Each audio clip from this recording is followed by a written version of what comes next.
Kurang semangat. Pagi-pagi ini kita harus lebih semangat lagi. Assalamualaikum warahmatullahi wabarakatuh.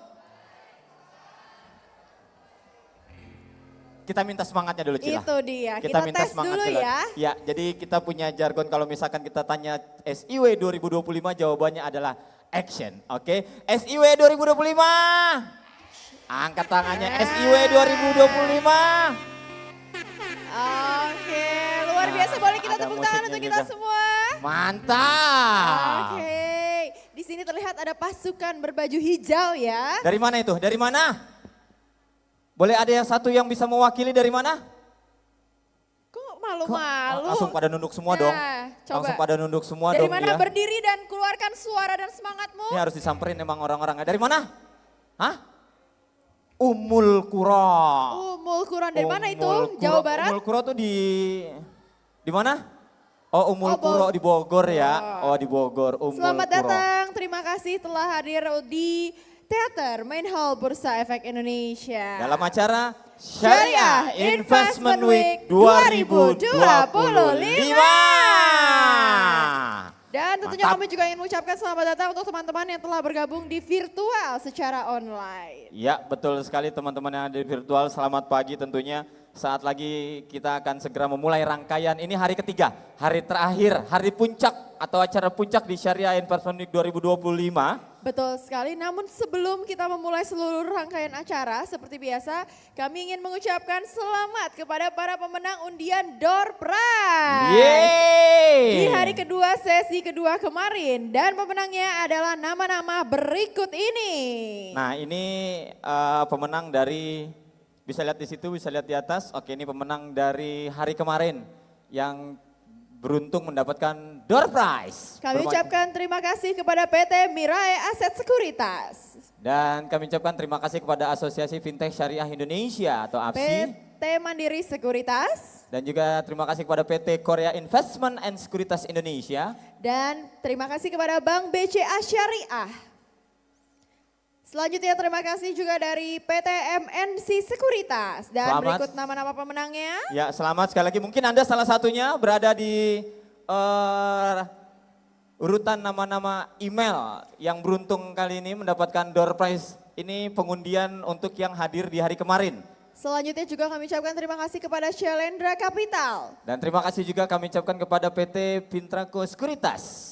Dan apakah masih ada lagi? Itu 29 orang pertama, lalu berikutnya, oh sudah cukup. Oke, selamat kepada para pemenang. Dan kami informasikan juga bahwasanya untuk Anda yang hari ini hadir, pengundiannya nanti di akhir acara atau di akhir talk show kedua, Anda bisa saksikan dan bisa lihat sendiri pengumuman kira-kira Anda dapat hadiah door prize apa hari ini. Tapi untuk bisa menang gitu caranya gimana sih Kak Ian? Caranya gampang sekali, silakan Anda bisa langsung saja melakukan registrasi juga, banyak poin-poin yang bisa Anda dapatkan. Anda juga bisa membuka rekening efek syariah yang berada di belakang sana, banyak sekali booth. Ada 19 booth yang ada di Expo Syariah Investment Week 2025. Silakan untuk teman-teman yang hadir secara onsite di Teater Main Hall Bursa Efek Indonesia dapat melakukan check-in ke booth-booth tersebut dan selanjutnya apabila melakukan pembukaan rekening efek syariah bisa mendapatkan extra merchandise yang lokasinya ada di lantai 2. Baik, ada 500 kaos IDX Islamik tentunya yang disediakan. Kalau Anda sudah buka rekening efek syariah, silakan tunjukkan saja buktinya.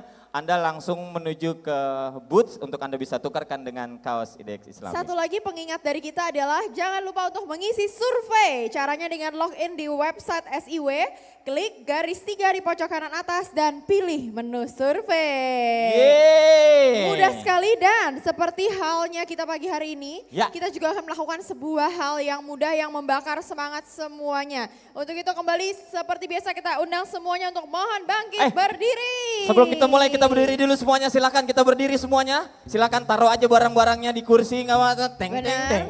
Ding ding ding ding ding ding. Sampai belakang ya. Sampai belakang nih, apa perlu aku yang di samperin belakang, yang di belakang. Boleh ikutan bangkit berdiri semuanya ya. Yang jangan di ada malu-malu ya. belakang.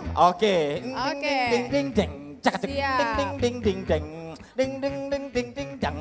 Ding ding. Kita joget dulu. Kita pemanasan dulu. Betul. Memulai pagi ini kita goyangkan tubuh kita ke kanan dan ke kiri, ke atas Benar. dan ke bawah, ke depan dan ke belakang. Kita goyang dulu Sila. Silakan nanti akan dipandu oleh Mas Ian gerakannya. Kita simak bersama ya. Kita akan ditemani dengan bikustik. Bikustik pastinya. Kita akan ditemani. Baik, Kita joget dulu ya, langsung kita saja. joget dulu ya semuanya sama-sama ya. Cila juga nanti kita joget sama-sama semuanya untuk memulai pagi ini. Silakan Ji Bikustik. Ini Bikustik ada KIB. Silakan Bikustik. Sambil Aduh abang bukan maksudku begitu. asik. Masalah statue bukan Pasti tahu lagunya ya kan. Gak mungkin gak tahu nih lagunya. Cuma dikit kan bisa tinggal Aha, kasih effort tahu lagunya? saja. Kalau memang cocok Ya, bisa ya. datang ke rumah Ha. saya. Statue Ha. Ya oke, nih, tangannya. Aduh ada ini juga abang yang Tangannya jempolnya ke atas sih. Kanan, kiri, kanan. Aduh ada ini mau juga Kiri, abang yang kanan. Tahan dulu, kita minta yang di depan ini silakan. Kita sama, nggak apa-apa. Ntar ada hadiah, saya kasih Ini hadiah. nggak ada Oke. yang nonton Silakan, TikTokan. silakan sini. Ayo. Bertiga. Gak apa-apa, ayo teriak Ayo. wek. Kita joget sama-sama. Tiga ayo. diva. Tiga diva kita joget sama-sama. Ayo, Di ayo, atas. Nggak apa-apa. Tiga diva. Nggak apa. Wah, Bisa, nanti kita minta hadiahnya, Sini, minta hadiah. Kita sama-sama Sini. kita joget sama-sama. Ini keren ini, udah tahu dia jogetannya. Siap. Oke, Ikutin tetap ya. semuanya Siap. berdiri Siap. ya. Tuh. Tuh, Wah, ya. aduh abang bukan maksudku Sip. begitu. Iya. Masalah statue Asik ikutin bukan tangannya semuanya. Silakan Hei. ikutin semuanya. Hei. Cuma dikit Tak, kan tak. bisa tinggal kasih effortnya saja. Kamera. Kalau memang cocok bisa datang ke rumah. Statue. cuek Kanan, bawah. kiri. Aduh ada Ha. ini mau juga abang yang Gampang mau. loh gerakannya. Tangannya ke atas sih. Statue, cuek bawah. Nah. Kiri. Aduh ada Kanan. ini mau juga abang yang mau. Muter. Hei. Ha. Puter balik. Ha. Puter lagi. Asik nih. Pun siap. Terima kasih kakak. Terima kasih banyak. Boleh. Terima kasih banyak. Selamat Sebentar, kembali sebentar, menyaksikan, sebentar, tapi sebentar. kita pastinya kasih hadiah. Betul, Karena udah berani betul, maju. betul. Gampang kan? Kalau di sini tuh aktif langsung dapat hadiah ya kan? Iya. Selamat. Selamat sekali lagi. Silakan bisa dulu kan. Terima kasih untuk Anda semuanya. Tepuk tangan Boleh sekali lagi dong untuk kita kita tepuk tangan semuanya. semuanya. Mantap. Tenang, hari ini Keren kita ya. punya 100 hadiah. Betul Yang sekali. bisa kita bagi-bagikan kepada siapa saja yang aktif terlibat. Betul sekali. Terima kasih tadi semangatnya di daerah sini semangat paling banget. semangat nih Mantap, kita ada. mantap. Oke, bagus nih. Ini dari mana nih? Dari mana? Dari tadi mana? Dari mana? Benar gak salah? Hah? Dari Lebak. Riau. Dari Riau cuy. Luar Gokil. biasa. Dari Riau ini baru hari ini datang atau udah dari kemarin-kemarin? Dari kemarin. Dari kemarin dari Riau ya, dari Riau, dari Lebak. Tapi beneran datang ke sini buat acara kita doang. Iya kan? Iya. Oh iya, takutnya kan kayak Martin. Yoi, ya kayak kan? Martin. Martin ada lagi nggak hari ini? Martin ada hari ini? Ada lagi Martin? Oh belum nampak ya, mungkin Ya. bergabung secara online. Dan juga Baik. mungkin mereka belum pada tahu karena Benar. kemarin itu kita ada beberapa peserta yang hadir ke sini jauh-jauh dari Jogja naik Naik motor. khusus untuk acara ini, boleh kita kasih apresiasinya Berdua, lagi tepuk tangan ya. mantap. Khusus. Namanya Fadil. Namanya Fadil Fadil. sama Fani. Benar. Lalu ada juga yang dari Purwokerto datang ke sini sendirian cuma buat acara SIW doang. Namanya Risa, Mbak Risa datang lagi nggak? Katanya mau datang lagi. Mbak Risa, terima kasih. ya Mbak Risa kan? dari Tasikmalaya. Luar biasa. Sendirian dia datang Nah, bela-belain cuma benar. kesini buat acara SIW doang. Dari hari pertama sampai sekarang dia hadir. Hadir terus full. Keren. Ini semoga nanti dapat rezekinya juga ya. Amin. Undian grand prize kita karena harus hadir secara onsite. Betul sekali. Baik, kita akan melanjutkan kembali acara bahwasanya tapi sebelumnya kita mengucapkan terima kasih terlebih dahulu kepada Sporting and Community Partner yang mendukung Syariah Investment Week 2025 yakni Komunitas Syariah Investor Generation. Komunitas investor saham pemula. Lalu ngerti saham, Ke Forum Silaturahmi Studi Ekonomi Islam. Komunitas Syariah Saham, Komunitas Forum Nasional Mahasiswa Ekonomi dan Bisnis Islam. dan Komunitas Masyarakat Ekonomi Syariah atau MES. serta seluruh galeri investasi dan galeri investasi syariah di seluruh Indonesia. Yeay. Boleh kita berikan apresiasinya.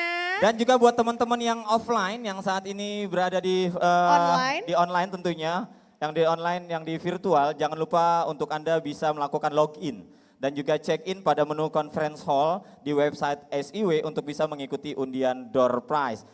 Dan tentunya kami ingatkan kepada para peserta untuk tidak makan dan minum di dalam teater Main Hall Bursa Efek Indonesia. Namun apabila Anda ingin makan dan minum, bisa melakukannya di belakang backstage ini. Sudah tersedia kursi-kursi. Betul. Dan juga tenan-tenannya ada Koperasi Karyawan BEI, Ya. Kopi Kalf, serta tersedia snack, minuman, souvenir, dan lain-lain. Juga di bagian lantai 2 ada Dimsum Zarita Bekasi, serta catering Imah Cemilan Ambu Bekasi, dan juga Golden Madani. Sebelum kita memulai acara, dihimbau juga kepada teman-teman semuanya untuk jangan sekali-sekali meninggalkan barang bawaan Anda di area teater Main Hall Bursa Efek Indonesia. Kalau mau keluar atau mau pergi kemana silakan dibawa saja barang-barangnya. Jangan sampai ada yang ditinggal di dalam ruangan ini. Dan langsung saja di hari kedua ini, Ya. Kak Ian dan juga teman-teman, kalau kostum kita udah kayak survival, Ya. action banget gitu kan.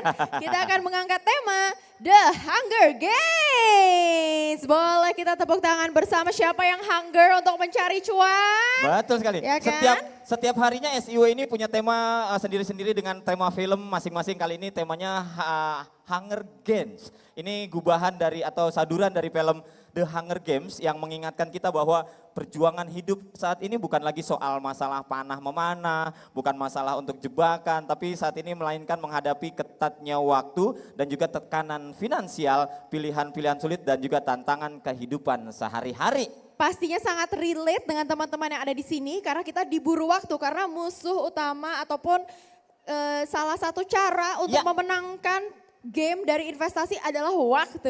Waktu Betul adalah sekali. kunci. Di tengah-tengah segala hiruk pikuk tersebut, apakah kita bisa menumbuhkan rasa tenang? Kita mesti tenang, tapi yang jelas jawabannya tentu bisa. Karena salah Pastinya. satunya dengan berinvestasi. Tidak hanya secara finansial, tetapi juga secara emosional dan juga secara spiritual. Dan langsung saja kita akan menyaksikan film kita yang pertama. Jadi acara-acara seminar dan juga talk show itu kita sebutnya dengan film. Film. Lalu moderator-moderator kita sebutnya dengan Sutradara. sutradara. Baik. Nah, sutradara hari ini adalah seorang, siapa ya dia? Seorang yang sangat berpengaruh dalam development di PT Bursa Efek Indonesia. Dan beliau juga sudah hadir di tengah-tengah kita. Siapa lagi kalau bukan kakak Mercy Wijaya. Sudah hadir, terima kasih. Dan tentunya tema kita kali ini atau film kita kali ini adalah Mission Investable, the Portfolio Reckoning. Dari judulnya aja udah kelihatan gitu kan. Betul bahwa sekali. tidak ada sesuatu yang tidak bisa atau mustahil. Maka kita akan menyimaknya bersama-sama dengan durasi kurang lebih selama 90 menit. Jadi nanti akan ada 9 menit. Jadi nanti akan ada juga dibuka 5 orang pertanyaan. Jadi nanti siapa yang ingin bertanya silakan bisa tanyakan langsung oleh moderator kepada moderator. Dan nanti juga moderator akan memberikan kesempatan kepada narasumber untuk bisa menjawabnya. dan langsung saja kita panggil sutradara kita pada film pertama kita kali ini yaitu Mercy Mercy Wijaya. Wijaya.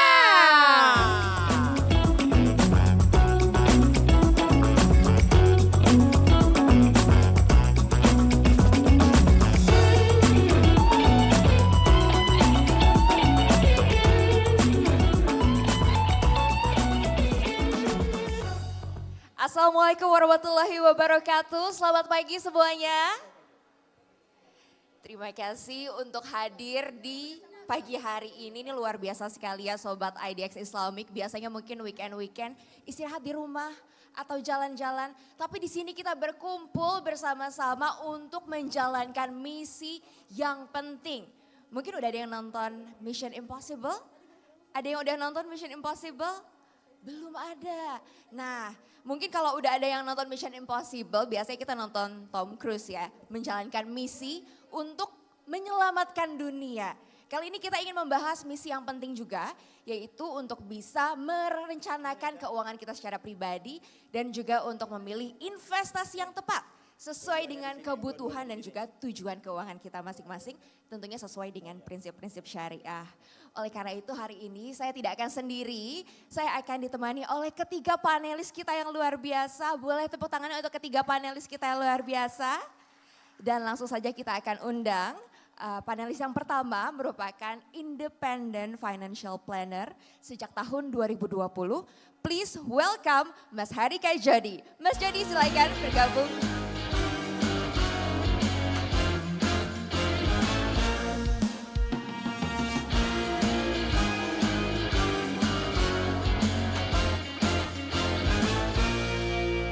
Nanti kita bakal bahas nih Mas banyak tentang bagaimana merencanakan keuangan yang baik dan investasinya ini rumus-rumusnya seperti apa begitu ya Mas Jody.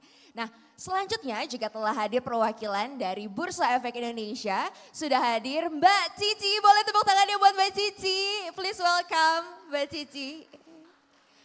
Mbak Cici merupakan Kepala Unit Pengembangan Bisnis Produk Terstruktur.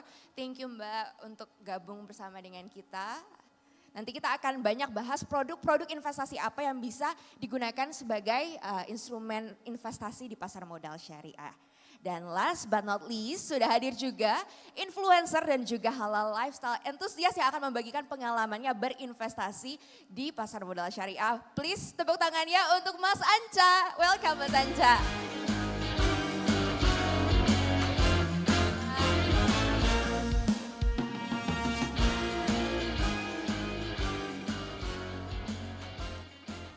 Apa kabar Mas Jody, Mbak Cici, Mas Anca? Alhamdulillah baik.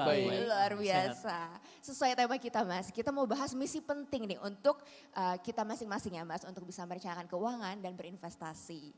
Tapi sebelum kita bahas misi berinvestasi ya Mas, pingin tanya dulu deh ke Mas Jody terkait dengan merencanakan keuangan. Misi kita yang pertama adalah untuk merencanakan keuangan sebelum berinvestasi. Kenapa hal ini menjadi penting Mas Jody?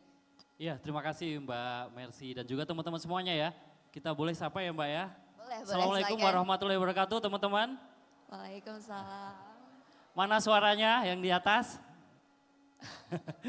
Kedengeran ya sampai atas ya? Kedengeran sampai atas Mas. Oke, terima kasih ya Mbak Mercy dan juga teman-teman semuanya.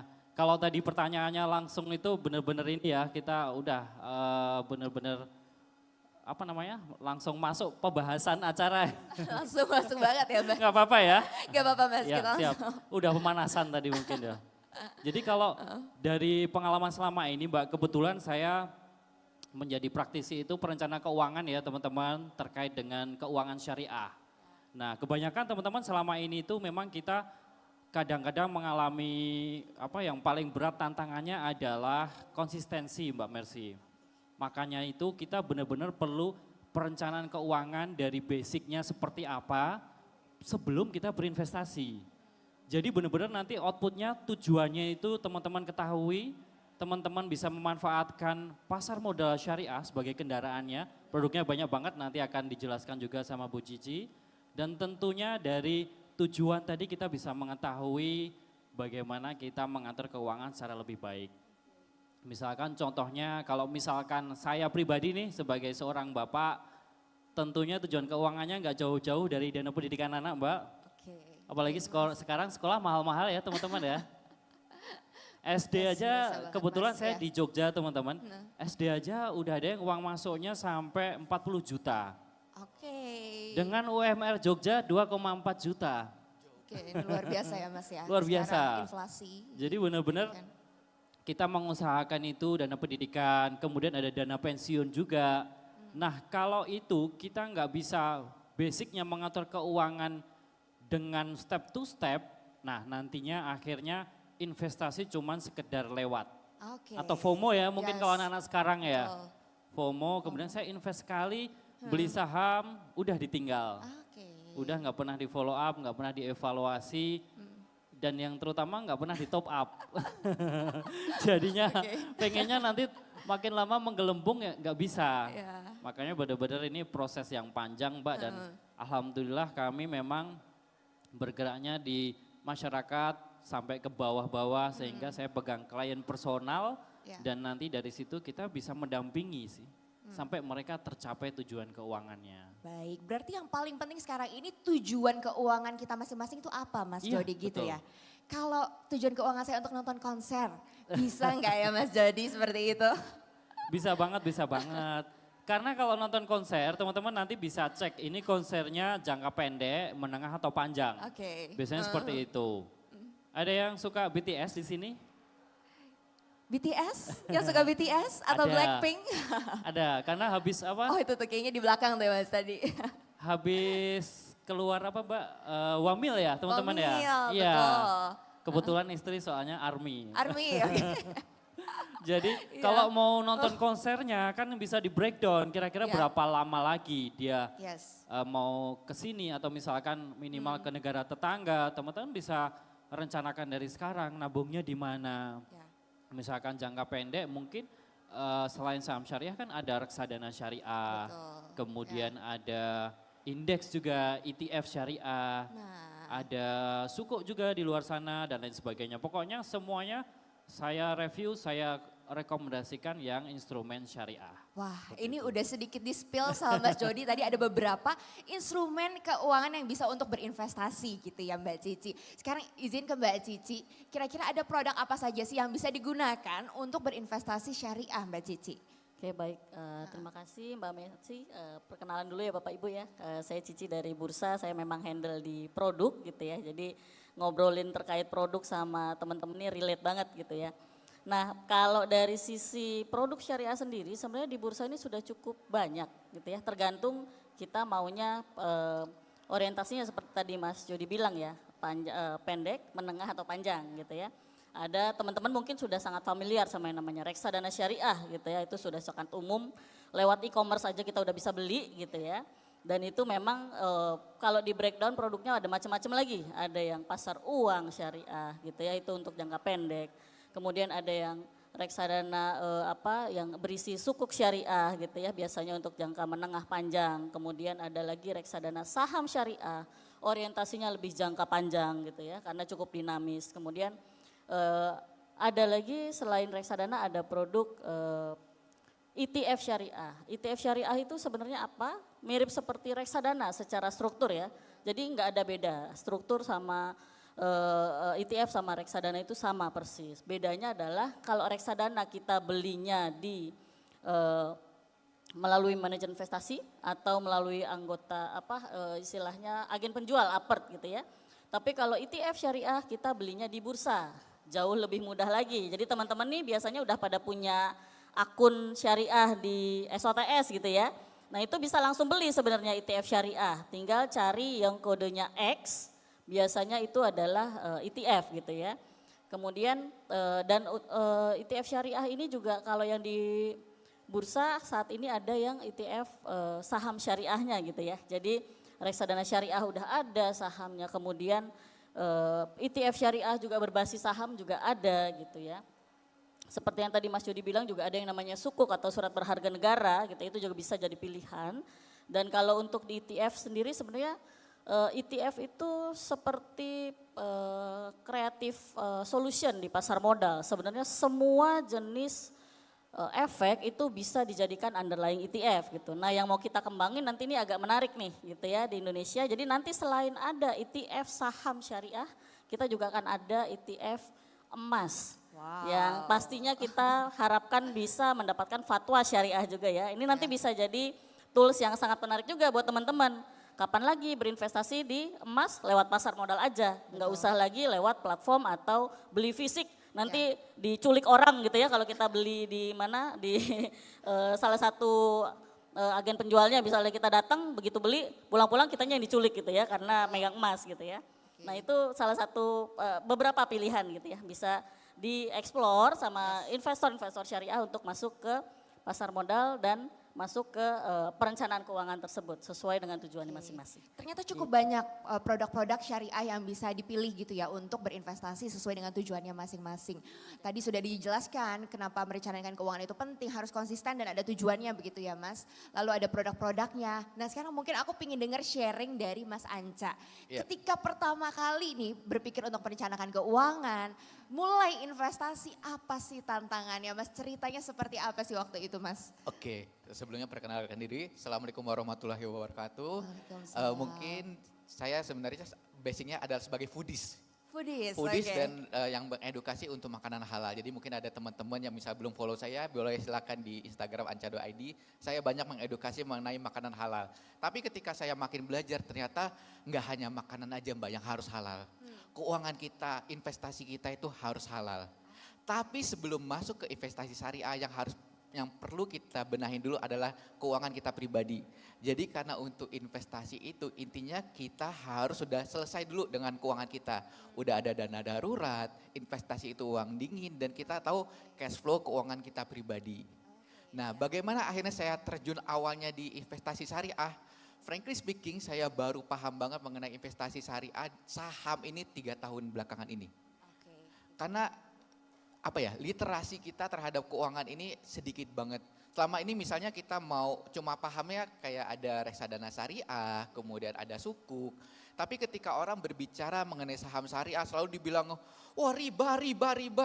Sampai akhirnya ketika edukasi itu kita banyak mendapatkan head comment mengenai masalah investasi syariah. Sampai akhirnya saya pelajari dan kebetulan tahun 2023 saya IDX Inkubator Syariah. Di sana saya benar-benar belajar, oh ternyata ada saham syariah. Oh pantesan orang kaya makin kaya. Oke. Karena mereka tahu ada investasi syariah dan saham ini. Jadi mulai pelan-pelan saya pelajari bagaimana cara memilih emiten syariah, kemudian bagaimana menghilangkan FOMO Mbak. Karena oke. kadang-kadang emiten syariah itu untuk angkanya itu kan enggak secakep yang investasi yang non syariah ya. Ya. Tapi balik lagi ke kita sendiri sebagai seorang muslim. Muslim itu intinya kita harus yang namanya memegang kita adalah muslim dan semuanya harus halal. Kita nanti ujung-ujungnya akan diminta pertanggungjawaban ketika kita di akhirat. Bayangkan kita udah menjaga makanan kita halal sehari-hari, berpakaian kita yang udah sesuai dengan syariah, tapi ternyata kita masih goror, masih riba. Nah itu yang kadang-kadang banyak muslim juga nggak peduli ya, belum peduli. Bahkan saya kemarin sempat ngajak teman-teman, yuk datang ke sini, ke SCW ini karena belajar investasi syariah sama saya. Jangan hanya mikirkan uang. Karena sebenarnya yang kita cari adalah berkahnya. Berkah, itu yang jadi poin utamanya berinvestasi untuk mencari berkah. Berkah, iya. Bukan sekedar cuan ya Mas Bukan ya. sekedar cuan aja. Ya. Wah ini luar biasa sekali, boleh tepuk tangan sekali lagi untuk ketiga narasumber kita. Udah di-spill sedikit-sedikit tadi tentang perencanaan keuangan, produknya, dan juga tentang pengalaman dari Mas Anca saat berinvestasi. Nah, tadi sempat juga Mas Anca bertanya nih, berkata gitu ya Mas Jody, kalau kita harus selesai dulu nih dengan keuangan kita dulu, baru kita berinvestasi. Apa sih ini maksud dengan selesai dulu nih dengan keuangan kita pribadi, baru kita mulai berinvestasi Mas Jody?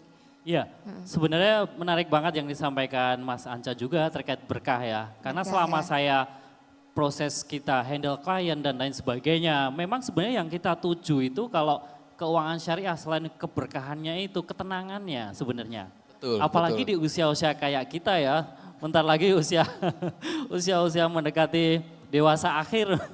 Itu kalau nggak salah kita itu udah nggak pengen lagi terlalu banyak kayak dikejar-kejar duniawi Mbak rasanya.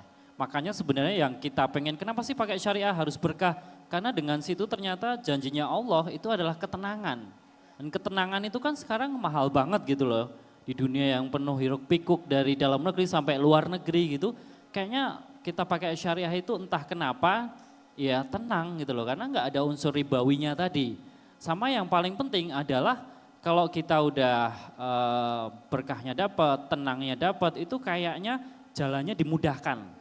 Jadi teman-teman nih mau berikhtiar, oh saya mau investasi Pak, duitnya belum ada, mau nambah income, itu kayaknya ada aja solusinya. Betul Mas, Bisa dapat. side job, bisa jadi teman-teman konten kreator, jadi afiliator, pokoknya selama teman-teman patuhi dulu aturannya dari atas, dari Quran ya terutama, dan habis itu jalannya dibukain dan insya Allah ke belakangnya itu kita tinggal mengambil ininya Mbak, hikmahnya benar-benar dapat semuanya. Nah balik lagi tadi terkait dengan selesai dengan diri sendiri, itu sebenarnya kalau ranah financial planning adalah cash flow kita. Cash flow, oke. Ini persoalan yang sebenarnya sekarang sangat menantang ya teman-teman ya untuk ngatur cash flow itu di tengah sekarang kondisi banyak yang mengalami efisiensi di mana-mana, nggak hanya di negeri, swasta dan lain sebagainya. Kita setiap hari itu bertarung sama cash flow bulanan, Mbak. Oke. Apalagi saya di Jogja, teman-teman dengan UMR ya, kita sebisa mungkin gimana sih caranya Mas bisa tetap nabung Ya. di tengah kenaikan harga yang gila-gilaan. Nah itu tantangan pertamanya itu. Sehingga ya mau nggak mau kita benerin dulu cash flow-nya teman-teman. Kita mau nggak mau harus budgeting, harus breakdown satu-satu pengeluaran mana yang over, mana yang enggak. Karena sebenarnya kalau teman-teman mau ikhtiar, mau usaha, nabung itu bisa disisihkan dulu di awal. Tapi karena kalau niatnya itu belum ada, tujuannya tadi belum ada, kita mau gaji berapapun habis kok. Oke. Saya pernah ingat klien di Jakarta itu angkanya angka cantik Mbak. Pernah punya klien dari Jakarta, usianya 40 tahun, income-nya 41 juta, pengeluarannya 42 juta. Wow. Jadi minus. Pengeluaran- Minus ya, angkanya cantik ya, 40, 41, 42. Tapi dari situ ternyata kita bisa ngeh dong, oh ternyata income besar nggak selalu bisa nabung. Ya. Karena harus kita evaluasi lagi pola pengeluarannya bagaimana. Makanya kalau itu belum selesai, maka kita nggak akan pernah bisa investasi. Oke. Habitnya nggak akan kebentuk dan karena ini berhubungan dengan perilaku, maka kita akan autopilot teman-teman. Kita kerja 5 tahun, 10 tahun, 20 tahun, asetnya nggak nambah-nambah. Ya. Itu nggak kerasa loh. Saya udah kerja 15 tahun, kalau nggak pernah evaluasi ya nggak kerasa juga Mbak. Betul. Mbak Cici juga sama 15 tahun ya. Kurang lebih seperti itu, jadi kita latihan dulu dari cash flow, baru dari situ kita nanti bisa sisihkan di awal. Baik, berarti Mas Jody tadi memberikan contoh sebenarnya kadang kalau pendapatan kita naik, gaya hidup itu kita juga naik Mas. Ya. Dan sebenarnya itu yang mungkin bahaya gitu ya. Dan kita perlu Betul. tahu mengenai cara mengatur keuangan sejak dini gitu. Iya. Sebelum mungkin kita mendapatkan penghasilan begitu ya Mas. Nah ada gak sih sedikit rumus Mas ketika kita mau pertama kali mulai mengatur keuangan? Sedikit tips and trick ya Mas Jody. Iya, sebenarnya kalau yang buat pemula itu bisa pakai rumus yang kayak porsi-porsian itu Mbak. Ya. Jadi kita ngikut aja aturan yang sudah ada teman-teman. Misalkan 50% buat konsumsi, 30 buat cicilan, 20 buat saving. Itu misalkan seperti itu bisa. Tapi seiring berjalannya waktu teman-teman itu memang harus mindful. Kira-kira prakteknya bagaimana? Ya. Apakah saya bisa pakai itu apa enggak? Karena kebanyakan kalau kita ketemu klien-klien yang berumah tangga itu sudah enggak pakai rumus. Oke. Tetapi harus dihitung berdasarkan mantuman bagaimana polanya. Bagaimana polanya? Sampai ketemu pola, kita itu borosnya di mana sih? Misalnya saya di ngopi Mbak, misalkan ya. Ngopi, iya. ketemu klien di luar, itu ternyata kalau di total-total sebulan lumayan. Yes, betul. Ya. Tapi kan nggak bisa kita reduksi ya, karena itu pekerjaan ya. Nah kalau misalkan teman-teman di sini ada yang hobinya tadi koleksi skincare mungkin. Koleksi skincare ya. Koleksi sampai 7 lapis ya misalkan ya. Atau mungkin ada yang konser tadi, Nonton ada. konser, oke. Atau mungkin apa, nah dari pola-pola itu nanti kita biasanya diskusi sama pasangan. Buat yang sudah punya pasangan. Oke. Kalau belum mungkin sama circle-nya ya teman-teman ya. Ya. Sama sahabatnya gitu bisa. Kira-kira saya itu borosnya di mana sih? Jadi benar-benar saling mengevaluasi. Nanti dari situ kira-kira bisa kita reduksi apa enggak. Oke. Kalaupun enggak apa-apa juga Mbak. Yes. Asalkan ada konsekuensi yang lain. Subsidi silang. Ambil dari budget, misalkan budget hiburan. Hiburan. Misalkan kayak utilitas, teman-teman subscribe macam-macam itu kepake enggak sih? Yes. Bisa dikurangin apa enggak? Nah itu juga lumayan, kadang udah subscribe mahal-mahal nontonnya cuma sekali. Nah kayak gitu kita evaluasi lagi karena dari pola-pola tadi benar-benar akhirnya kita bisa mindful mana sih yang kira-kira bisa kita kurangi secara mindful, mana yang enggak. Oke. Karena saya kebetulan dulu juga S1-nya psikologi Mbak. Oke. Jadi saya tahu, oh ternyata perilaku keuangan ini ngefek banget. Kalau nggak segera dibentuk habitnya, lama-lama kita tua, nggak ada aset, itu tadi challenge-nya. Oke, Gitu. berarti harus sudah mulai merencanakan keuangan sejak dini ya Mas. Sejak sedini Sejak mungkin. sedini Kalau perlu mungkin. dari SD. Dari SD, dari dalam perut. Kalau bisa sudah mulai merencanakan keuangan Betul. begitu ya Mas. Kalau untuk investasi, proporsinya bisa berapa persen nih Mas dari penghasilan? Kalau idealnya teman-teman dari financial planning biasanya minimal itu 20%. 20%. Saving, investasi gitu. Oke. Tapi balik lagi sesuai tujuan keuangannya. Kalau teman-teman tujuan keuangannya seabrek, ya berarti kayak Mas Niko kemarin bilang, Yes. teman-teman sewaktu masih muda, dipres aja expense-nya, pengeluarannya benar-benar dikurangin sampai 25%. Ya, 70% itu bisa saving. betul. Dan Betul. tantangannya memang itu, makin benar-benar makin kita nanti berumur, berumah tangga, savingnya akan makin tergerus. Karena dengan banyak kebutuhan, anak-anak, istri dan lain sebagainya. Oke. Nah lama-lama kita bisa cek ya, kira-kira kalau misalkan teman-teman banyak banget tujuan keuangannya, harusnya nabungnya makin banyak. Dan Yes. kalau di Jakarta, teman-teman nambah side hustle ya. Side hustle. Jadi, side hustle. untuk Income-nya enggak 100% Mbak, dibikin income-nya 200%. persen. Jadi Oke. nggak apa-apa yang 100% habis buat biaya hidup, cicilan makan dan lain sebagainya. Yang lainnya itu dari side hustle, teman-teman masukkan aja langsung ke investasi syariah. Oke, 20% ya Mas ya, Minimal. tapi tergantung dengan kebutuhannya masing-masing dan tujuan keuangannya masing-masing. Betul.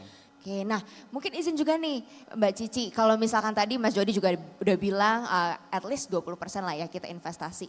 Investasinya kemana Mbak Cici dan berapa persen nih sesuai dengan mungkin pemula begitu yang baru pertama kali berinvestasi, amannya kemana kita berinvestasinya Mbak?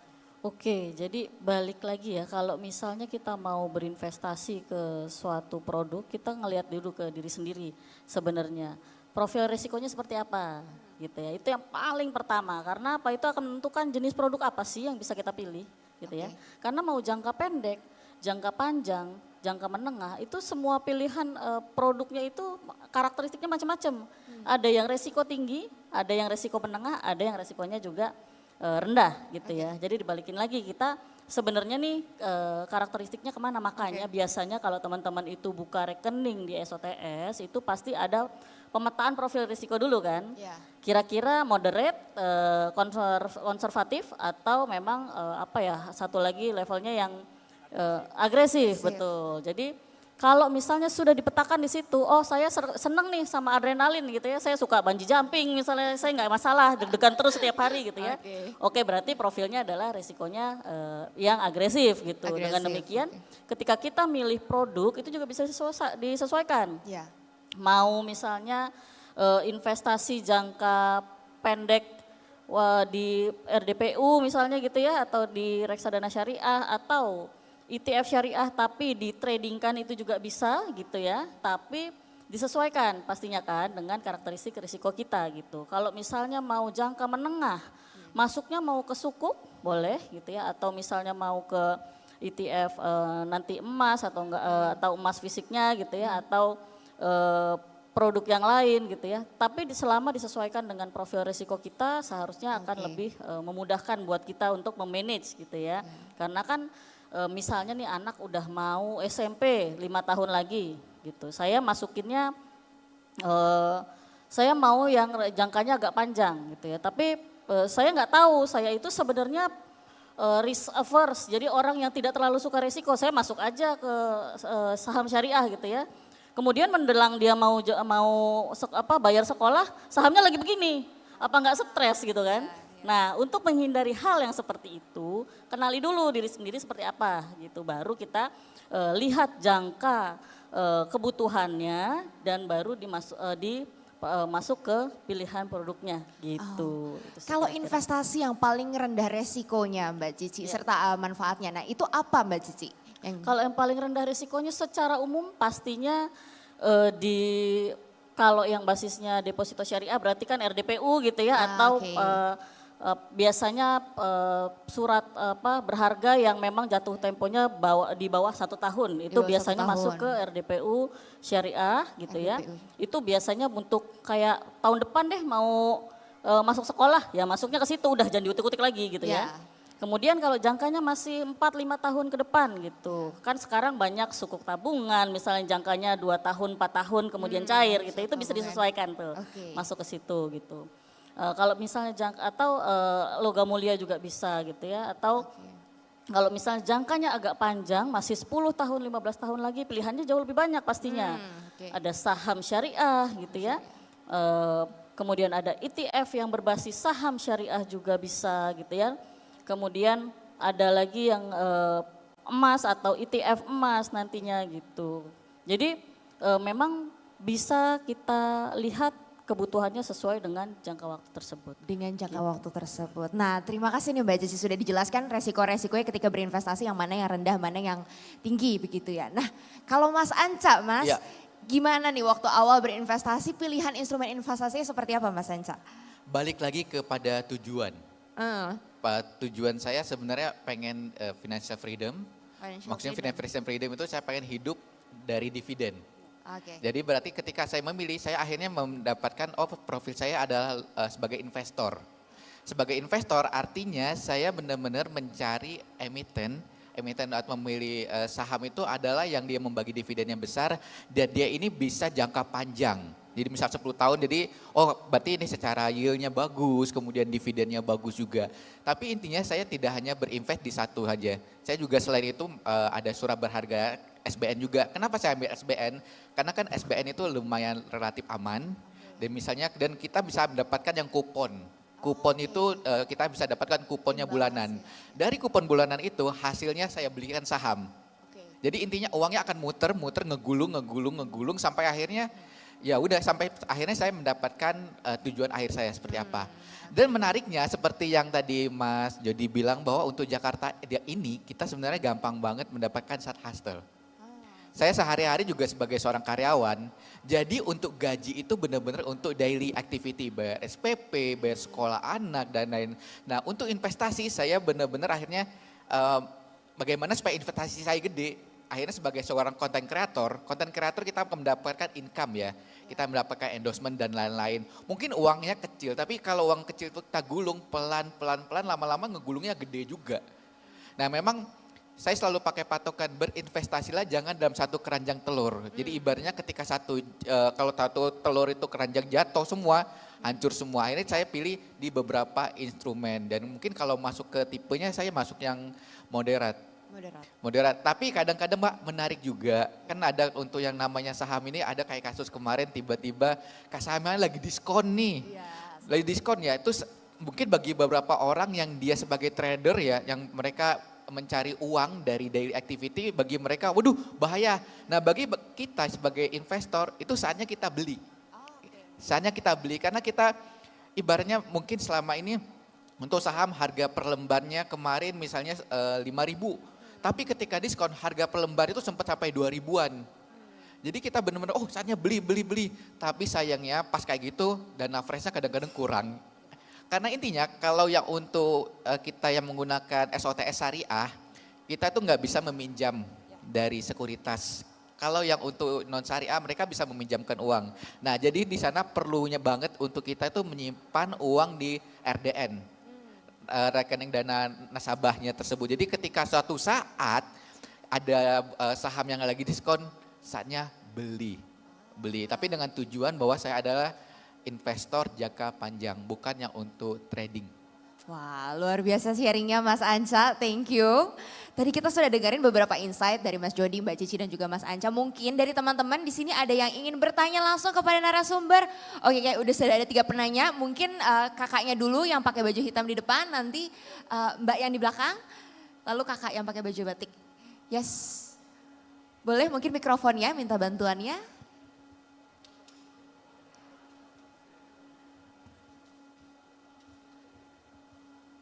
Atau mungkin kakak yang pakai baju hitam boleh langsung ke depan aja langsung bertanya kepada para narasumber.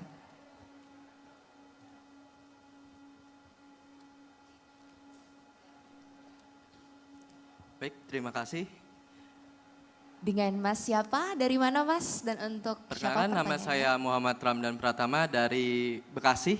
Saya ingin nanya ke Mas Anca. Mas Anca ini kan adalah investor syariah sekaligus influencer ya.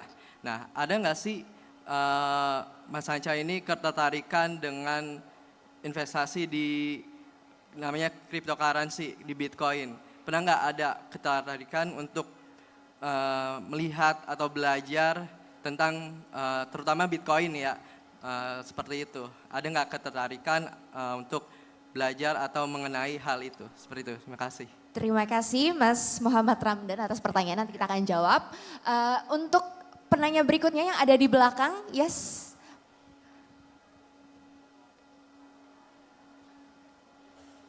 Assalamualaikum warahmatullahi wabarakatuh. Waalaikumsalam. Selamat pagi. Perkenalkan, nama saya Prima Handayani, saya dari Semarang. Izin bertanya Bapak Ibu, ada 2 pertanyaan dari saya. Yang pertama untuk Pak Jody. Saya ingin cerita sedikit ya Pak. Dari umur 17 tahun itu saya sudah menjadi investor dan waktu itu profil resiko saya konservatif begitu ya. Tapi belakangan ini setelah 2, 3, 4 tahun gitu jadi investor, saya merasa ada kenaikan gitu profil resiko, jadi sepertinya akan menjadi moderat. Cuman beberapa waktu ini karena saya juga disertifikasi, jadi bagi telur juga, sedang banyak porsi di saham dan merah juga. Jadi yang ingin saya tanyakan adalah apakah normal, apakah wajar ketika investor itu terjadi pergerakan begitu ya profil resikonya dari konservatif menjadi moderat atau sebaliknya. Karena intinya saya ingin tahu apakah ini tuh sudah jalan yang benar atau saya hanya greedy begitu loh. Saya ingin mengetahui psikologi saya tuh sebenarnya untuk berinvestasi ini masih aman atau tidak gitu. Untuk yang kedua, mau bertanya untuk Bu Prada. Ibu izin ya Bu, saya menyebutkan emiten yang kemarin itu saya sempat ikut IPO, DK ya itu. Jadi 2 hari setelah penjatahan dan dia melantai di Bursa Efek, itu dapat notifikasi dia keluar dari DES Ibu. Waktu itu saya panik karena, jujur panik karena itu kan harus dijual kurang dari 1 minggu ya. Setelah saya jual itu ternyata tidak keluar. Jadi ada logo syariahnya lagi begitu. Nah, untuk menanggulanginya ke depannya begitu, bagaimana ya Bu cara untuk mencek emiten itu masih di DES atau tidak yang real time begitu. Terima kasih. Boleh tepuk tangannya buat Mbak Prema Handayani, sepertinya investor pasar modal yang setia ini ya, sudah 4 tahun berinvestasi, jauh-jauh dari Semarang juga Mbak, welcome to Jakarta, welcome to Bursa Efek Indonesia juga, nanti kita akan jawab ya bersama dengan Mbak Cici dan Mas Jody. Selanjutnya untuk penanya yang ketiga yang Bapak pakai batik, yes. Ya, terima kasih kesempatannya. Nama saya Ibnu, karena temanya portofolio rekening, singkat aja kalau boleh tahu overview portofolionya Kak Mercy, Mas Jody, Bu Ningsih, dan Mas Anca, overviewnya kayak gimana, berapa persen di saham, berapa persen di properti, berapa persen di sukuk, dan lain sebagainya. Terima kasih. Dengan Mas siapa? Dengan Ibnu. Ibnu, Mas Ibnu. Oke, terima kasih ya Mas Ibnu untuk pertanyaannya. Oke, mungkin dari Mas Anca dulu tadi ya, pertanyaan dari Mas Muhammad Ramdan terkait dengan kripto, Mas. Kripto ya. Oke, mungkin saya cerita dulu di belakangnya kenapa saya akhirnya berani investasi syariah. Jadi sebelum saya investasi syariah, pertama kali yang saya pelajari adalah kita melihat lagi bahwa kita adalah seorang muslim. Karena di luaran itu ketika kita mau investasi membeli saham, selalu ada statement bahwa saham itu adalah riba. Riba dan selalu dengan bilang bahwa memang tidak ada emiten yang 0% untuk secara dan kemudian pendapatan lain-lain yang itu 45%. Nah tapi balik lagi ketika saya mempelajari bahwa untuk investasi syariah saham ini udah ada fatwa MUI yang memperbolehkannya. ya dengan beberapa kriteria tersebut. Jadi karena udah ada fatwa dari MUI, saya akhirnya berani untuk sebagai investor syariah. Tapi ketika masuk investor, saya itu enggak langsung juga terjun. Belajar dulu bagaimana sih cara membaca emiten, membaca laporan keuangan dan lain-lain sampai akhirnya terjun. Kemudian bagaimana memilih sekuritas juga dan bagaimana memilih emiten tersebut. Nah kalau untuk kripto sendiri sampai sekarang saya masih membaca fatwanya itu saya masih ragu-ragu. Beda dengan Malaysia yang mereka udah untuk kripto itu udah kripto syariah. Di sini di Indonesia sendiri dari MUI dia masih ada statement bahwa untuk kripto itu kalau untuk perdagangan itu masih boleh, tapi ada beberapa catatan yang membuat saya masih ragu. Sehingga sampai saat ini saya belum masuk ke kripto Mas. Nanti ketika memang sudah ada jelas ada fatwa dari MUI yang memperbolehkan untuk saya investasi di syariah ini di kripto, saya baru akan terjun. Jadi balik lagi, saya pengen tenang dan saya pengen tahu banget yang saya pegang ini apa. Kalau seandainya kripto menurut dari para ulama, oh boleh udah, ya udah saya akan mempelajari itu. Tapi kalau seandainya ulama masih memperbolehkan tapi dengan beberapa catatan dan saya sendiri ragu, saya enggak. Karena menurut saya untuk yang saat ini bagi saya masih cukup. Masih cukup dan memang untuk dananya juga masih terbatas Mas. Jadi untuk investasi saya masih di sini. Kalau mau nambah lagi ini uangnya dari mana Mas gitu aja. Kecuali memang tiba-tiba mau switch suatu saat nanti ke full crypto atau dengan faktor resiko yang lebih tinggi. Itu aja sih. Oke, Mas, mungkin ini sedikit elaborasi. Mungkin ada pertanyaan lebih lanjut atau udah jelas, Mas? Sudah, terima kasih untuk pertanyaannya. Nah, bagaimana tips and triknya untuk tetap konsisten berinvestasi syariah di tengah ada instrumen lain di luar sana yang menawarkan keuntungan jauh lebih tinggi, Mas? Tapi landasan hukumnya tidak jelas dan pandangan dari prinsip syariahnya juga tidak jelas, Mas. Itu lumayan berat ya. Lumayan berat karena kita menahan godaan banget dari uang. Ibaratnya kita, oh ini misalnya sebutin aja, bank ini nih gede banget nih, ibaratnya kalau investasi ini returnnya seperti ini. Ya. Tapi kan kita balik lagi ya, kita muslim, kita ini muslim, kita punya pegangan sebagai seorang muslim itu, kita harus ada pertanggungjawaban ke depannya. Jangan sampai kita cuma memikirkan, oh ini dapat uangnya gede, tapi ternyata uangnya nggak berkah. Misalnya kadang-kadang kita keberkahan itu nggak hanya dari uang ya. Ternyata tiba-tiba kita banyak uang, ternyata ada keluarga sakit, anaknya bandel dan lain-lain. Yang itu selalu saya top of mind saya bahwa uang memang perlu banget. Tapi yang saya selalu cari itu adalah saya muslim, saya perlu keberkahan dan uang ini adalah salah satu pendukung saya untuk menuju ke akhir hidup saya. Di ujung-ujungnya setiap muslim mereka pengen masuk surga. Saya nggak mau lagi menambah catatan buruk saya di hadapan Allah saya bahwa saya adalah investor yang riba. Uang saya banyak tapi saya riba. Ya, itu sih memang harus masuk lagi, kita muslim adalah mencari keberkahan. Itu yang ingin saya sampaikan ke teman-teman yang investor syariah di sini. Luar biasa, tepuk tangan dong untuk Mas Anca. Tadi Mas Jody juga bilang selain keberkahan ketenangan ya Mas ya. Oke, mungkin nanti sekalian bisa dijawab juga pertanyaan dari Mbak Prema Handayani dari Semarang terkait dengan preferensinya sudah mulai berubah nih Mas dari konservatif jadi agak sedikit moderat gitu Mas. Biasa nggak sih seperti itu? Ya bisa banget sih ya Mbak ya. Jadi namanya kalau kita sebagai human ya manusia yang memiliki tugas-tugas perkembangan itu jangankan investasi. Kita sebenarnya mengalami perbedaan cita rasa ya, lifestyle dan lain sebagainya itu wajar.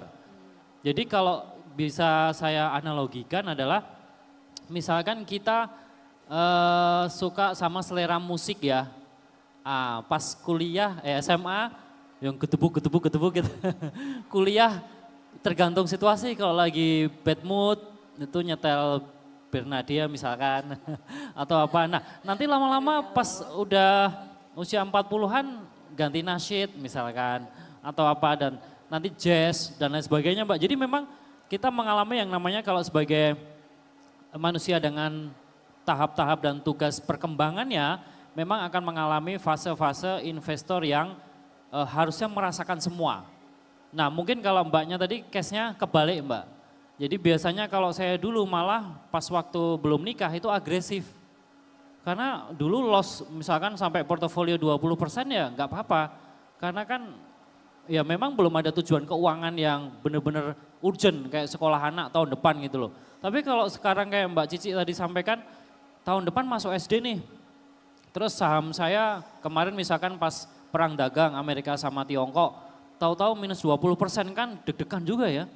Makanya semenjak saya nikah, saya sudah agak switch pelan-pelan jadi lebih ke moderat. Jadi lebih banyak di porsi-porsi yang lebih ke menengah, bahkan resiko rendah malah makin banyak lama-lama. Karena makin lama kita belajar investasi dan lain sebagainya, kalau saya sebagai perencana keuangan juga, saya makin menyadari kalau sebenarnya kita malah nggak nyari return yang tinggi-tinggi banget. Tetapi justru kita harus nambah modalnya dulu ini. Modalnya dibanyakin tetapi returnnya stabil. Makanya ini kita latihan sampai siap-siap, siapa tahu nanti dapat warisan 2 triliun misalkan ya. Atau 2M lah minimal ya Mbak ya. Udah tahu mau dikomposisikan kemana aja portofolionya. Itu. Jadi mungkin case-nya kebalik, kalau ini konservatif duluan, agresif malah nggak apa-apa karena ilmunya makin banyak. Pengalamannya makin banyak, nanti kalau udah nikah, udah berkeluarga dan lain sebagainya, udah lebih bijak sih.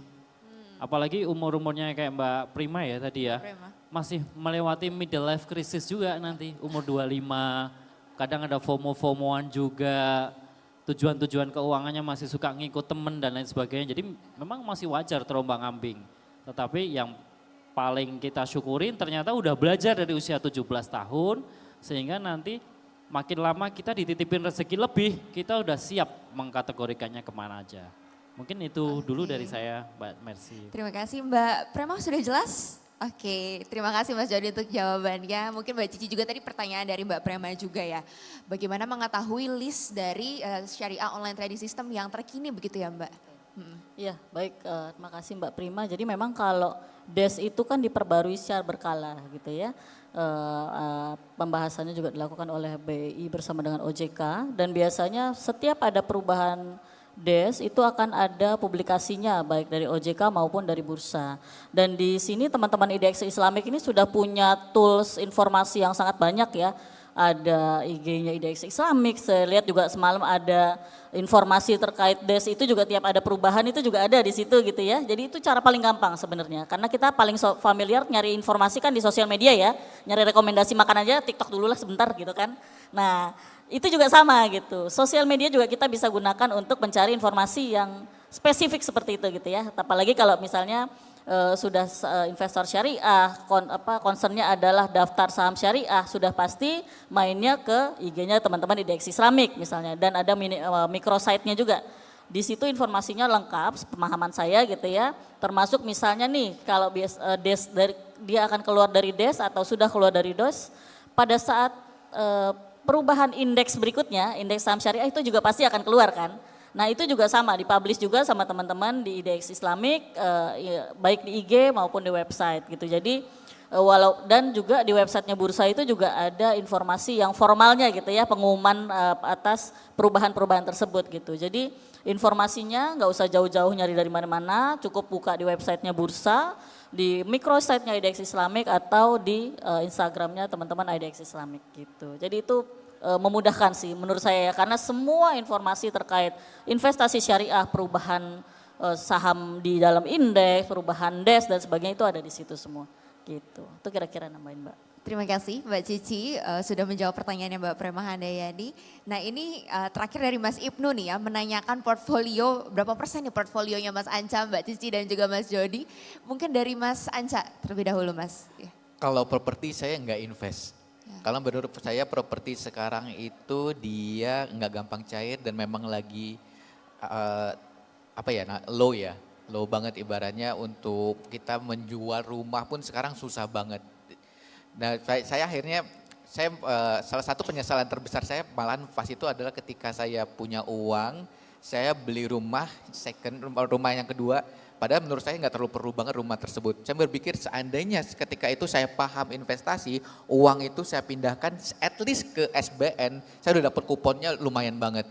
Nah untuk portfolio saya masih sekitaran 65% itu ada di SBN dan sisanya itu ada di saham. Di saham juga saya terpisah-pisah lagi, ada yang tambang, ada yang bank dan juga ada yang alat berat. Jadi memang untuk properti saat ini saya belum. Itu sih Mas portfolio saya, jadi masih gede di SBN karena saya butuh yang stabil banget, stabil dan kemudian saya mendapatkan kupon yang gede juga. Kan kalau kita makin lama invest, kan untuk kupon juga yang didapatkan makin besar Mas. Dan angkanya juga ya lumayan juga alhamdulillahnya untuk di sukuknya. Ya, kemudian ya udah balikin lagi ke sahamnya. Itu sih saya. Kalau Mbak Cici gimana nih Mbak Cici? Oke, baik, terima kasih. Ini jadi buka dapur. Nggak bercanda ya. Jadi memang kalau saya udah cukup lama di pasar modal ya, jadi udah agak imun sama segala gonjang-ganjing dinamikanya gitu ya, menarik-menariknya pasar modal gitu ya. Jadi memang portfolio saya memang hampir seluruhnya ya di pasar modal gitu ya, tergantung dengan kebutuhan di rumah tangga gitu ya. Misalnya untuk dana pensiun saya akan memilih yang jangka panjang, saya punya ETF syariah, misalnya saya punya reksadana syariah. Kemudian untuk anak sekolah saya kebetulan anak saya udah menjelang ABG lagi lucu-lucunya gitu ya, setiap hari tantrum melulu gitu kan. Udah pusing lah ngadepin ABG gitu ya. Nah itu kan sebentar lagi mau kuliah, jadi jangka waktu 4 sampai 6 tahun saya masuk ke misalnya sukuk gitu ya.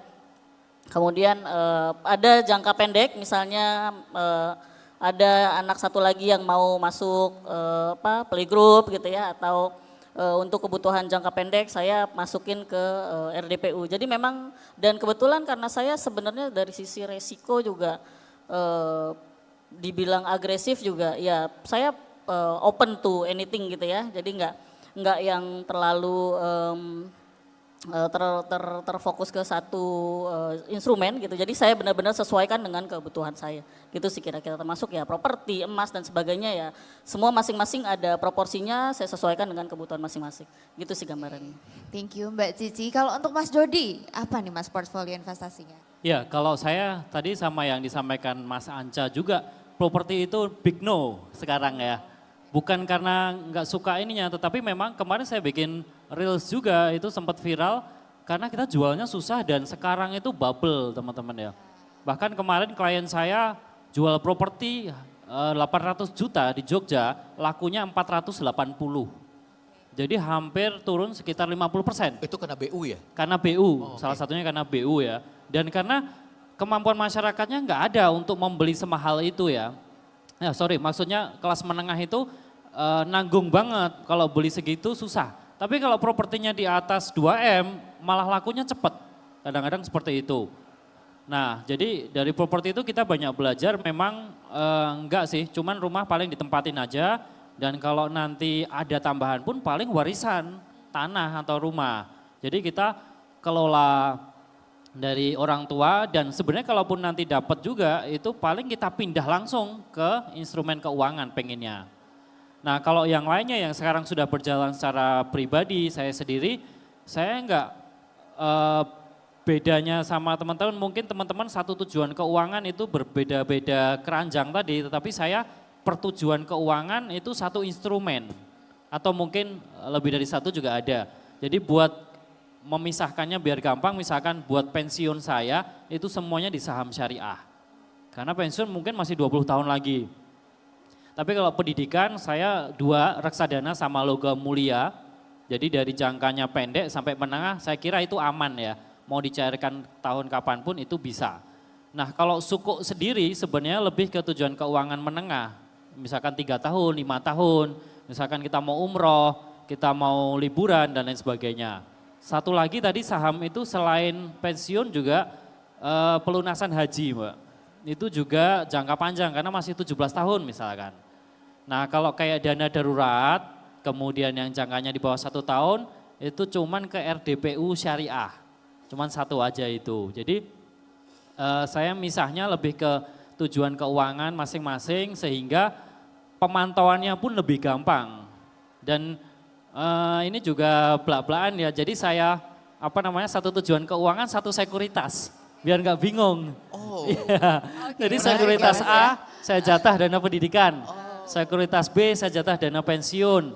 Yang C saya jatah misalkan pelunasan haji. Jadi karena kalau terlalu ribet banget kadang malah top up-nya susah nanti bingung mau yang mana.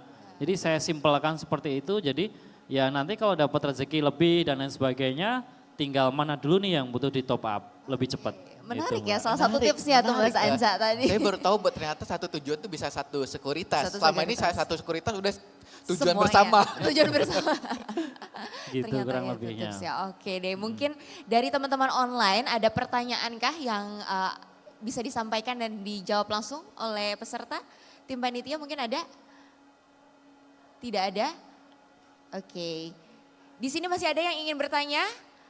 Oke, ini 3 penanya terakhir ya untuk Mbak, ya yang di tengah dan yang satu di kiri. Oke, boleh mungkin untuk Mbak yang di sebelah kanan saya diberikan mikrofon.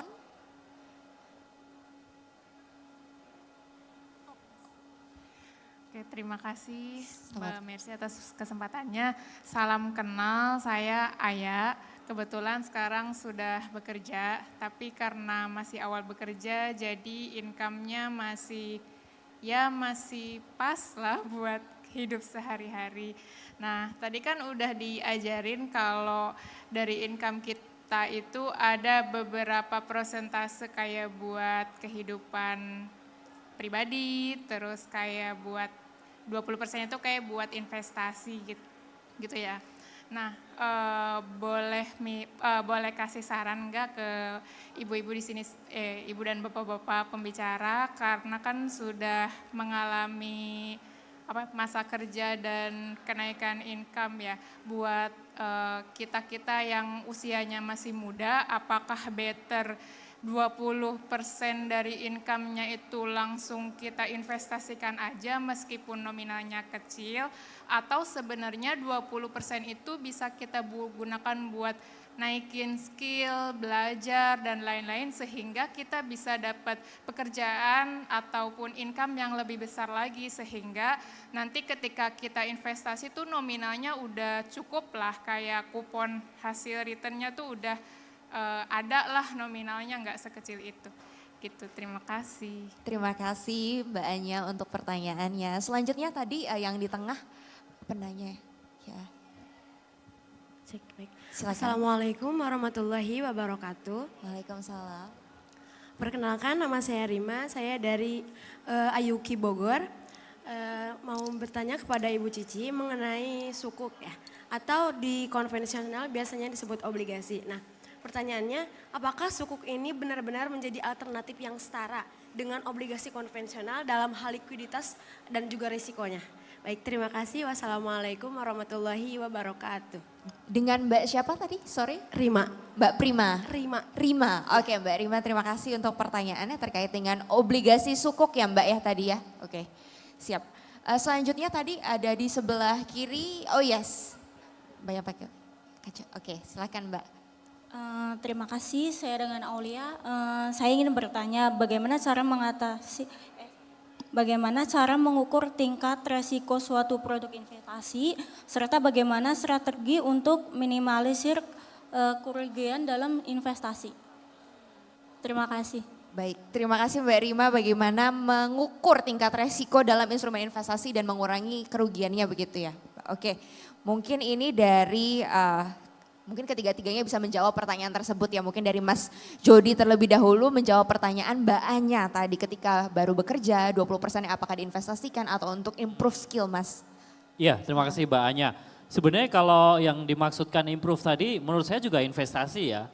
Ya betul, jadi sebenarnya kita waktu kuliah itu kan saya selalu encourage teman-teman ya, kalau masih kuliah itu kita boleh kok coba-cobain instrumen, itu kan harus belajar semuanya. Tetapi jangan lupa juga teman-teman itu investasi dua hal lain yang sama-sama pentingnya kalau di early career atau di kuliahan itu adalah ilmu, knowledge ya Mbak ya. Kemudian yang kedua adalah networking, relasi. Karena bisa jadi dari dua hal itu nanti memang membawa kita ke karir-karir yang kita nggak akan bayangkan di masa depan. Apalagi sekarang di zaman artificial intelligence ya. Kita nggak akan tahu apakah ke depan berapa tahun lagi masih ngetren kerja kantoran ya. Siapa tahu udah remote semuanya dari mana-mana, udah WFA dan lain sebagainya. Jadi itu sama-sama pentingnya, tinggal kalau menurut saya pribadi yang habit investasinya jangan dikosongin juga Mbak. Jadi kalau tadi boleh dibilang nominal kecil, justru itu adalah awal mula pembentuk kita nanti kalau income-nya gede itu akan terus bisa kita sisihkan. Dan kita nggak mau meremehkan ya nominal sekecil apapun, itu kalau dikumpulkan lama-lama ya memang beneran jadi gudang uangnya kayak Paman Gober kan. Itu dari keping pertama kali dia punya keping keberuntungan itu. Makanya bisa dari kecil nggak masalah berapa ratus ribu, reksadana 100 ribu bisa. Nah makanya tetap disisakan setiap bulan itu tetap ada yang masuk ke instrumen, mungkin porsinya ya Mbak ya. Kalau memang mau belajar lagi, memperdalam, sertifikasi, pasar modal kan banyak juga sertifikasinya. Itu bisa banget untuk meningkatkan karir dan nanti kalau udah mulai agak mapan dan lain sebagainya, habitnya tadi akan terus berjalan Mbak. Mungkin porsinya yang akan berubah ya. Karena kalau mungkin kita sudah bekerja dan lain sebagainya dengan kesibukan, mungkin nggak akan bisa leluasa waktu masih single.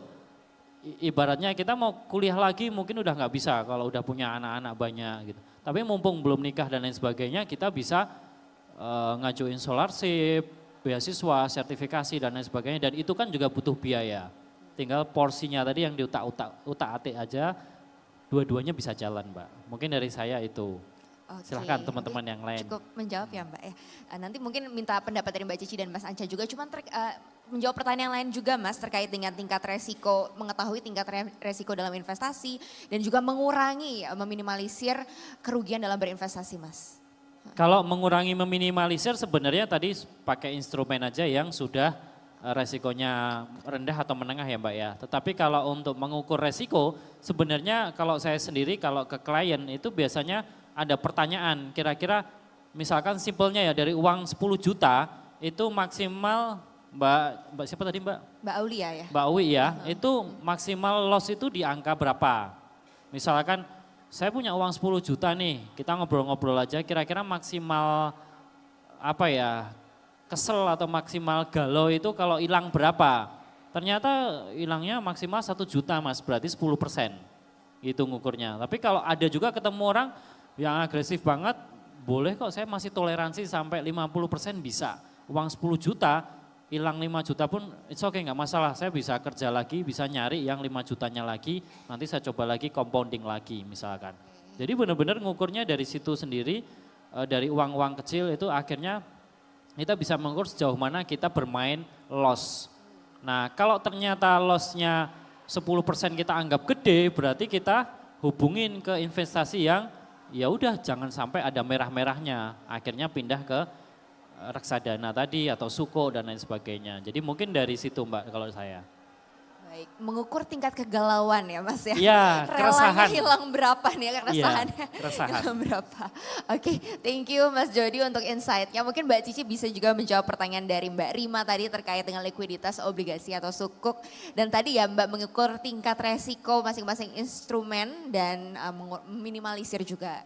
Oke, iya baik. Jadi kalau untuk perbedaan antara obligasi dengan sukuk itu kan secara sifat, kalau obligasi itu adalah pernyataan utang gitu ya, satu pihak berutang pada pihak yang lain, sebagai gantinya dia akan memberikan kupon tertentu untuk pembayaran berkala dan kemudian pokoknya akan dibayarkan di akhir. Kalau sukuk itu kan dia sebenarnya surat kepemilikan bersama. Bareng-bareng nih kita punya aset underlying tertentu gitu ya. Dan kemudian dana yang masuk ke sukuk tersebut akan digunakan untuk pengembangan aset tersebut sehingga bisa memberikan manfaat buat kita. Manfaatnya bentuknya apa? Imbal hasil misalnya gitu ya. Ujroh dan sebagainya istilahnya gitu. Jadi memang secara definisi produk itu berbeda. Tapi kalau kita kaitkan dengan tujuan atau orientasi investasi kita itu memang mirip. Artinya dia sama-sama kecenderungannya untuk menengah ke jangka panjang gitu ya. Jadi memang lebih paling tidak di area-area menengah lah kalau biasanya karena kan sukuk yang sekarang atau surat berharga negara yang sekarang diterbitkan oleh pemerintah itu rata-rata jangka waktunya 2 tahun, 4 tahun gitu ya.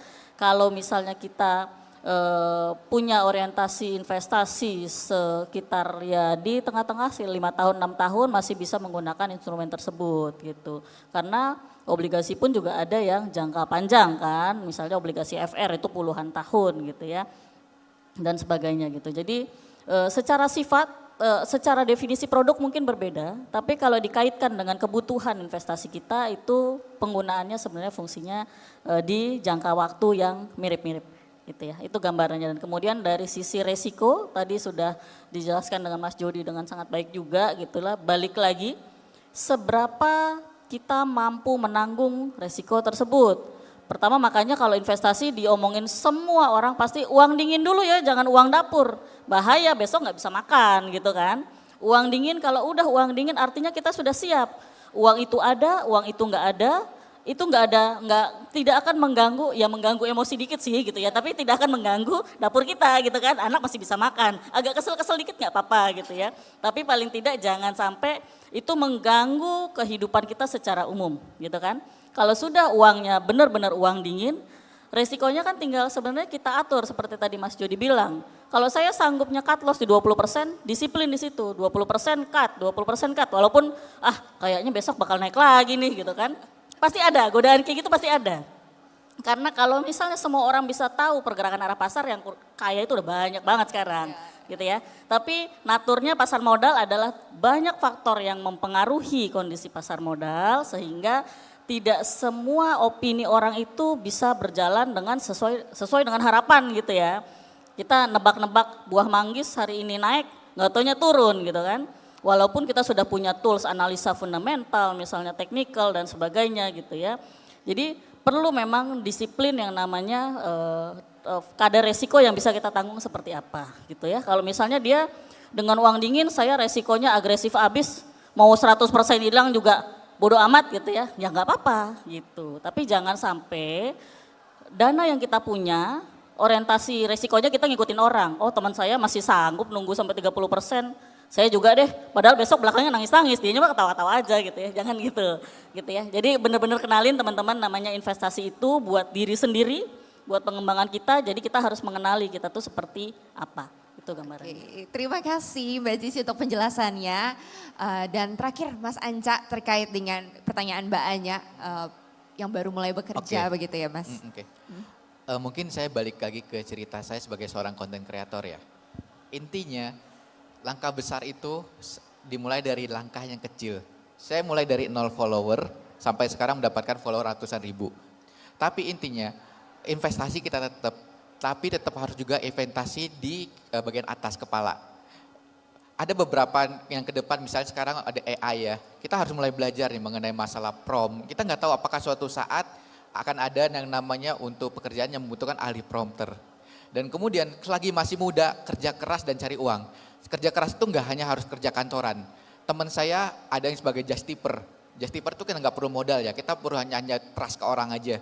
Nah just tipper dia mendapatkan income lebih besar daripada orang-orang kerja kantoran. Yang penting kita butuh kerja keras dan konsistensi. Dan satu lagi jangan menyepelekan uang kecil dan langkah kecil.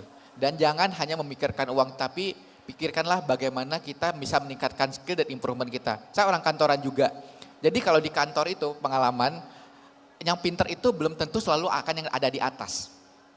Yang pintar itu akan kalah dengan orang yang punya skill negosiasi, skill presentasi, dan beberapa skill lain yang kita bilang ada soft skill. Nah soft skill itu yang harus kita kembangkan. Soft skill ini akan kepakai banget mau di dunia kerja, mau di dunia luar.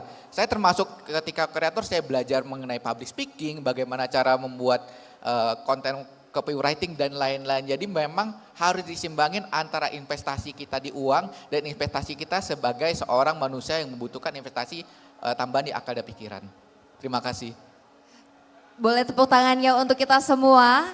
Diskusinya menarik sekali, tapi tidak terasa kita sudah berada di penghujung acara. Oleh karena itu saya mengucapkan terima kasih untuk seluruh penanya dan terutama untuk Mas Jody, Mbak Cici dan juga Mas Anca untuk insight-nya. Semoga investasi bukan lagi mission impossible, tapi mission investable. Dan kita tahu langkah-langkah yang tepat untuk mulai berinvestasi di pasar modal syariah. Saya Mercy Wijaya, mewakili tim IDX Islamic, pamit undur diri. Dan wassalamualaikum warahmatullahi wabarakatuh. Maju terus pasar modal Indonesia. Waalaikumsalam warahmatullahi wabarakatuh. Thank you, Mas. Terima kasih sekali lagi kepada Mbak Mercy. Selaku sutradara kita. Selanjutnya kami undang untuk kita bisa berfoto bersama. Boleh maju satu dengan langkah, seluruh merapat ke narasumber. tengah. Mantap. Betul. Terima kasih Silakan. sekali lagi Mas Iya. Anca, Mbak Cici, Mas Jody, Oke, dan juga Mbak Mercy yang sudah menyutradarai benar. film kita di sesi yang pertama. Benar, di hari ketiga ini dan Kita foto. silakan menghadap ke arah kamera. Kamera, roll, and action. Action, Oke. foto dulu. Ganti gaya, ganti gaya. Cuan, Ganti gaya, cuan, cuan, cuan. cuan. Cuan, cuan, Mantap. cuan. Cuan, cuan, Kita cuan. semua mau cuan. Cuan, cuan, cuan. Sudah cukup, cut. Baik, terima kasih banyak kepada seluruh narasumber dan juga ibu moderator selaku produser sutradara kita pada sesi pertama. Beri Kami tepuk tangan sekali lagi perkenankan untuk seluruh narasumber. Beri tepuk tangan yang meriah, mantap. Untuk Terima kembali kasih ke Mas tempat Anca, yang telah disediakan. Mas Jody, Silakan. Mbak Cici. Terima kasih Mbak Mercy. Silakan. Mantap. Iya, silakan. Iya, Baiklah. itu dia di atas. Dan tentunya berakhir juga untuk sesi talk show kita yang pertama di hari ketiga kali ini. Tentunya semoga dengan dilaksanakan acara tadi rekan-rekan dapat memahami ragam dari produk-produk investasi syariah di pasar modal tentunya. Dan juga produk investasi syariah yang tepat untuk pengelolaan keuangan masing-masing peserta. Benar sekali, tentunya kalau tadi kita sudah bersama-sama menyimak dan juga mendengarkan, semoga teman-teman menjadi lebih paham dan juga terinspirasi, tidak mudah menyerah dan lebih yakin lagi untuk berinvestasi. Namun agar semakin teman-teman di sini yakin untuk membuka akun-akun rekening syariah, kita akan kembali membacakan selamat kepada para pemenang undian Door Prize harian. Mantap, beri tepuk tangan sekali lagi. Selamat hari kepada seluruh kemarin. pemenang. Ini pemenang Door Prize hari kedua ini yang kemarin di Betul. sesi ketiga. Betul. Jadi bagi Anda yang hadir hari ini, mungkin pengumumannya akan diumumkan setelah talk show ini. Benar, jadi terima kasih pula kami ucapkan kepada PT BRI Dana Reksa Sekuritas. Dan kami ucapkan terima kasih kepada PT Kisi Asset Management. Selamat kepada para pemenang. Kepada PT Panin Sekuritas TBK. Selamat dan juga kami ucapkan terima kasih kepada PT Philips Sekuritas Indonesia. Terima kasih kepada PT Maybank Sekuritas Indonesia. Mantap. Nah ini dia berikutnya. Selamat kepada para pemenang tentunya sudah ada di urutan 21 sampai 29. Dan kami ucapkan terima kasih kepada PT Philips Sekuritas Indonesia. dan juga terima kasih kepada Sukor Invest Asset Management. Serta apakah masih ada lagi? Apakah masih ada lagi? Sudah cukup. Oke, nampaknya itu dia pemenang untuk Door Prize di sesi ketiga di hari kedua kemarin. Terima kasih dan selamat, beri tepuk tangan sekali lagi kepada mereka yang beruntung mendapatkan Door Prize. Kira-kira dari tadi yang kita kasih lihat namanya, apakah ada yang hadir di sini hari ini? Ada? Boleh angkat tangan? Ada? Gak ada? Belum ada? Oke, Oke, gak apa-apa. Semoga yang di sini hadir emang benar-benar nanti dapatnya grand prize. Betul ya kan? sekali, mantap. Baik, untuk sebelum kita menuju ke sesi berikutnya atau sesi talk show yang berikutnya, kita akan break sejenak. Benar sekali, melihat ini sudah memasuki jam makan siang. Betul. Maka kembali kami ingin mengingatkan kepada para peserta untuk tidak makan dan minum di dalam Teater Main Hall Bursa Efek Indonesia. Dan juga pada saat Anda meninggalkan Teater Main Hall Bursa Efek Indonesia ini, jangan pernah meninggalkan barang-barang bawaan Anda di kursi atau di bawah kursi. Silakan bisa dibawa terus, dijaga terus barang bawaan Anda. Dan kami informasikan bagi Anda yang ingin melaksanakan ibadah sholat zuhur, Anda bisa melakukannya di musola yang terdapat di lantai 1. Jadi di belakang ada, di atas tentunya itu ada musola untuk venue SIW 2025. Dan tentunya jangan lupa untuk melakukan check-in di booth-booth yang tersedia secara on-site. Dan juga bagi kalian yang bergabung secara online, tetaplah melakukan check-in.